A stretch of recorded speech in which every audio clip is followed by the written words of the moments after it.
Class 8 maths की exercise है 2.6 solve the following equation.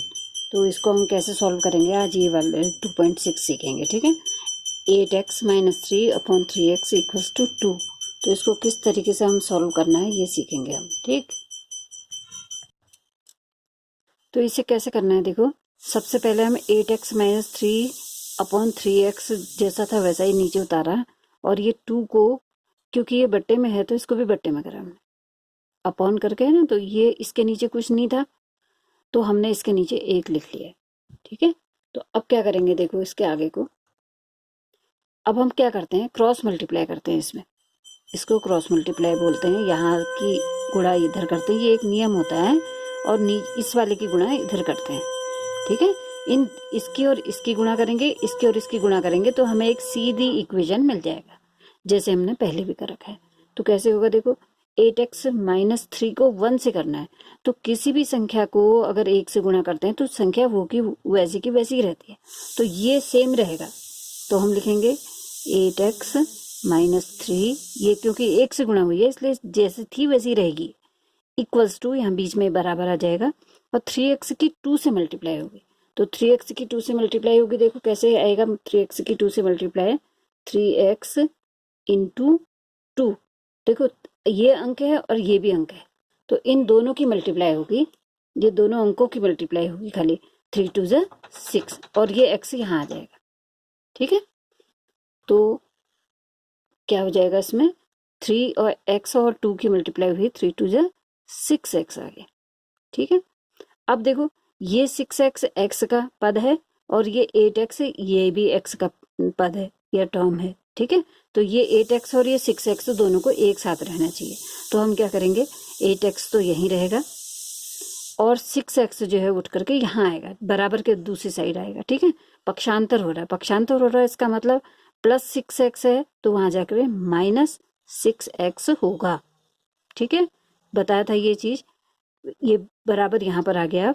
अब इस 3 को भगाओ, यहाँ से 3 को भगाएंगे तो -3 है, क्योंकि बराबर के दूसरी साइड जा रहा है इसलिए वो +3 हो जाएगा। ठीक है, ठीक है, दिखाई दे रहा होगा सबको। ठीक, अब क्या करेंगे, अब 8x में से 6x को माइनस कर देंगे। तो 8x में से 6x माइनस हुआ, 8 में से 6 घटेगा, सिर्फ 2x हो जाएगा, इक्वल्स टू 3 आ गया है। ठीक है, +3 को प्लस लिखने की जरूरत नहीं होती, 3 का मतलब ही प्लस है वो। तो 2x equals to 3, x equals to क्या हो जाएगा, ये 2 क्योंकि x के संग गुणा में है तो वो कहाँ चला जाएगा, भाग में, यानी कि भाग में नीचे चला जाएगा और ये 3 ऊपर रहेगा। तो x इक्वल्स टू 3/2, ये हमारा आंसर आ गया। ठीक है, तो क्रॉस मल्टीप्लीकेशन वाले जो भी क्वेश्चन हैं उनको ऐसे ही सॉल्व करेंगे। अगर एक चीज का ध्यान रखना पड़ता है, अगर इस पूरी संख्या के साथ एक और पद होता तो हमें पहले उसको हटाना पड़ता, बाद में हम क्रॉस मल्टीप्लाई करते। लेकिन यहाँ पर इस पूरे को हम एक पद मानते हैं, एक पदीय व्यंजक है, तो इसको पूरे को एक मानते हैं, इसलिए हमने सबसे पहले क्रॉस मल्टीप्लाई ही सॉल्व कर लिया। ठीक है, अब अगला क्वेश्चन बताती हूँ। तो क्वेश्चन है 7y + 4 upon y + 2 equals to -4/3। तो जैसे उसमें ऊपर वाले में करा था हमने, तो ऐसे यहाँ भी क्रॉस मल्टीप्लाई करेंगे। ये तुम रेड से मत करना, ठीक है, इसको पेंसिल से करना और बाद में इसको मिटा देना, ये। ठीक है, नीचे वाले की गुणा y + 2 की गुणा 4 से करेंगे और 7y + 4 की गुणा 3 से करेंगे। अब गुणा कैसे करेंगे, बहुत आसान है, हम इसको ऐसे करके लिख लेते हैं। चलो, तो 7y + 4 पहले लिखेंगे। ठीक है, 7y + 4 की गुणा करनी है 3 से, यहाँ पर लिख लेते हैं, इक्वल्स टू y + 2, y + 2 की गुणा करनी है -4 से। ठीक है, ऐसे लिख लेंगे हम, तो उससे क्या होगा, हमें पता रहेगा कि हमें किसकी गुणा किससे करनी है। और नहीं तो तुम सीधे डायरेक्ट भी कर सकते हो यहाँ पर को गुणा। ठीक है, अभी जरा जब थोड़ा सा कर लोगे तब समझ में आएगा तुमको।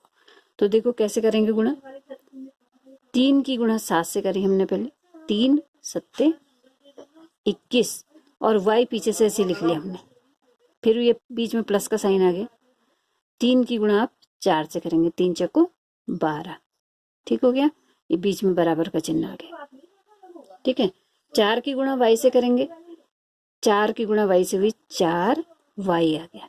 4 की गुणा y से करने का मतलब क्या है, 4 गुणा y, यानी कि बीच में से सिर्फ एक गुणा का चिन्ह को हटा देना। ठीक है, अब देखो 4 के आगे माइनस का साइन था, तो ये माइनस का साइन जो है यहाँ प्लस है, ये माइनस और प्लस की भी गुणा होगी, माइनस प्लस की गुणा हुई माइनस हो गई। ठीक है, फिर देखो ये माइनस ये प्लस, दोबारा दूसरे वाले से कर रहे हैं गुणा। हाँ, ये माइनस ये प्लस फिर से माइनस आ गया। 4 की गुणा 2 से करी, एक बार 4 की गुणा y से, एक बार 4 की गुणा 2 से, 4 दूनी 8। ठीक है, ये बन गई सीधी सीधी इक्वेशन, सिंपल है ना। अब हम अंकों को एक साइड करेंगे और बीच बीच को एक साइड करेंगे, यानी कि 21y और 4y दोनों को एक साथ करेंगे, 12 और 8 को एक साथ करेंगे। ठीक है, तो जब 4y को उधर ले जाएंगे तो क्या होगा, ऋण के बदले धन हो जाएगा, ध्यान रखना। तो लिखेंगे 21y, ऋण के बदले यहाँ धन 4y बराबर, अब बराबर के यहाँ 4y तो हट गया, ये ऋण 8 बचा है, तो ऋण 8 यही है क्योंकि इसलिए इसका चिन्ह नहीं बदला, और धन 12 वहां जाएगा, तो धन 12 के बदले क्या हो जाएगा, ऋण 12। मतलब कि इस वाली चीज को हमने पहले देखना पड़ता है। 21y तो यही था, यही रहा, इसका चिन्ह बिल्कुल नहीं बदला, ये धन है तो ये भी धन है, और ऋण 4y यहाँ आया तो ये ऋण के बदले धन हो गया। ठीक है, फिर ऋण 8 बराबर के उसी साइड था, तो बराबर के उसी साइड रहे तो वो ऋण 8 ही रहा, बस उसको हमने थोड़ा आगे खिसका दिया है, और धन 12 वहां गया तो ऋण 12 हो गया। ठीक है, वहां गया माने कि बराबर के दूसरी साइड है। अब इसको हम सॉल्व करेंगे, 21 और 4 को जोड़ देंगे, 21 में 4 जोड़ दिया 25y इक्वल्स टू, ये भी सेम साइन है, देखो ऋण 8 और ऋण 12 सेम साइन है, तो दोनों को प्लस कर देंगे, 12 और 8 20 हो जाएगा, लेकिन ऋण 20 होगा। देखो 8 जो था वो ऋण था, यानी कि उधार था, समझ लो 8 जो है उधार लिया है हमने किसी से, और 12 रुपए और उधार लिए हैं, तो कुल मिला के हमारे पास 20 रुपए हो गए। लेकिन ध्यान रखना है कि वो उधार का है, तो ये ऋण का चिन्ह लगाना जरूरी होता है। जोड़ते हैं जरूर है, लेकिन चिन्ह ऋण का लगेगा। अब y इक्वल्स टू -20, अब 25 कहाँ जाएगा, क्योंकि y के संग गुणा में है इसलिए वो भाग में चला जाएगा, 25 नीचे चला गया। ठीक है, अब 20/25 को सॉल्व कर लेते हैं। 20/25, 5 से काट दो इन दोनों को, देखो 5 के पढ़े में 20 भी आता है और 25 भी आता है, 5 चक्को 20, 5 पंजे 25, तो क्या आंसर आ गया, -4/5।